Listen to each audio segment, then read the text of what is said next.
Hello everyone, welcome to this multibagger stock selection video.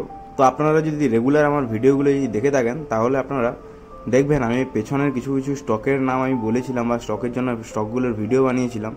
তো তার মধ্যে একটা স্টক প্রথমে যে ভিডিও বানিয়েছিলাম সুজলন এনার্জি বলে একটা কোম্পানির ভিডিও বানিয়েছিলাম। তো আমি ডেসক্রিপশনে লিঙ্ক দিয়ে রেখেছি, অবশ্যই গিয়ে দেখে নিন। দেখুন আমি যখন থেকে এন্ট্রি বলেছি তারপর থেকে আজ পর্যন্ত বেশি দিন হয়নি, কিন্তু 5 থেকে 6 দিন মতো হয়েছে। 16% কাছাকাছি রিটার্ন দিয়ে এসেছে বর্তমানে। তো আপনারা ভিডিওগুলো দেখুন ভালো করে মন দিয়ে, আর চ্যানেলে যদি নতুন হয়ে থাকেন তাহলে চ্যানেলটিকে সাবস্ক্রাইব করে সাইডের বেল আইকনটি প্রেস করে দিন। সবাইকে নমস্কার জানাই, আমি সমীরণ। তাহলে চলুন আজকের ভিডিওতে খুব একটা কম দামি স্টক নিয়ে আপনাদের আজকে আলোচনা করে দেখিয়ে দেবো। স্টকটা তার অল টাইম হাইয়ের কাছে ট্রেড করছে। তো চলুন একদম সোজা চার্টে গিয়ে কোম্পানিটাকে দেখে নেব। স্টকটার নাম হলো যে ট্রেন্ড। আপনারা আশা করছি জানেন যে ট্রেন্ড কোম্পানিটা কি জিনিস ম্যানুফ্যাকচারিং করে। তাছাড়াও আপনারা সবসময় ব্যবহারই করে থাকেন ট্রেন্ডের জিনিসপত্র, জামা কাপড় যাবতীয় যা কিছু লাগে আপনারা ব্যবহার করে থাকেন। তো চলুন তাহলে একদম সোজা চার্টে গিয়ে আপনাদের বুঝিয়ে দিচ্ছি। বিজনেস মডেল আর বোঝানোর কিছু নেই এখানে, আপনারা জানেনই ট্রেন্ড কোম্পানি কোন জিনিস ম্যানুফ্যাকচার করে, তার মার্কেট কীরকম, সব কিছুই আশা করছি জানেন, কারণ সবারই মুখে শুনে থাকবেন। তো চলুন সোজা চার্টে গিয়ে আপনাদের দেখিয়ে দিচ্ছি। এখন আমি উইকলি চার্ট খুলে আপনাদের দেখাচ্ছি।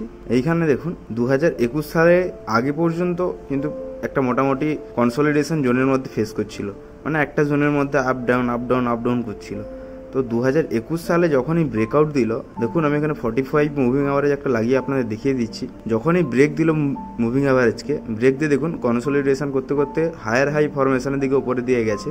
তারপরে দেখুন একটা হেড অ্যান্ড শোল্ডার প্যাটার্ন এখানে দেখাচ্ছি। তারপরে দেখুন হেড অ্যান্ড শোল্ডার দেখানোর পরে মার্কেট ওখান থেকে ক্র্যাশ করলো, ক্র্যাশ করে 45 মুভিং অ্যাভারেজের নিচে এলো, নিচে এসে অনেকটা দিন ট্রেড করলো। ট্রেড করার পরে আবার দেখুন মুভিং অ্যাভারেজের কাছাকাছি গিয়ে ছোট ছোট ক্যান্ডেলগুলো তৈরি করলো এবং মুভিং অ্যাভারেজের ওপরে গিয়ে সাস্টেন করলো। করার পরে দেখুন এখন দুটো উইক কিন্তু একটা বড় বড় গ্রিন ক্যান্ডেল দেখিয়েছে, ঠিক আছে। এখন তো এই উইকটা ক্লোজ হয়নি এখনো পর্যন্ত, তো এই উইক ক্লোজ হলেই তারপরে বোঝা যাবে। তো আমি এখানে আপনাদের এন্ট্রিটা বলে দিচ্ছি, কোথায় এন্ট্রি হলে একটু ভালো হয়। এন্ট্রি হবে আপনার 40 টাকাতে এন্ট্রি হবে, আর স্টপ লস থাকবে 34 টাকাতে। 34-এ আপনাদের স্টপ লস থাকবে, আর 40-এ এন্ট্রি থাকবে।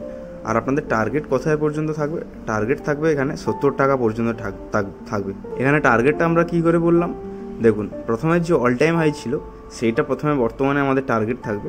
তারপরে যখন টার্গেট থেকে বেরিয়ে যখন বড় বড় গ্রিন ক্যান্ডেল দেখাবে, ট্রেলিং স্টপ লস ইউজ করবেন। অ্যাকচুয়াল কিন্তু এই ট্রেডটা সুইং ট্রেডিংয়ের জন্যই নিন, কিন্তু একটু লং পিরিয়ড টাইম দিন। লং পিরিয়ড মানে 2 থেকে 3 মাস পর্যন্ত একটু টাইম দিতে হবে এই কোম্পানিটাতে। তো টেকনিক্যালটা আপনাদের বোঝাতে পারলাম। দেখুন সুইং ট্রেডিংয়ের জন্য ফান্ডামেন্টাল এত কিছু দেখেও লাভ নেই, কারণ সুইং ট্রেডিং করছেন আপনারা, লং টার্ম ইনভেস্টমেন্ট করছেন না। আর লং টার্ম যদি ইনভেস্টমেন্ট করেন তাহলে আমি ডেসক্রিপশনে লিঙ্ক দিয়ে রেখেছি, অনেকগুলো শেয়ার আছে, IRFC আছে, অনেক কিছু শেয়ার আছে। তো সেইগুলোতে আপনি লং টার্ম ইনভেস্টমেন্ট করতে পারেন। তো আশা করছি আপনারা বুঝতে পেরেছেন। আর ভিডিওটা যদি ভালো লেগে থাকে লাইক কমেন্ট শেয়ার অবশ্যই করুন। ধন্যবাদ, সবাই ভালো থাকবেন।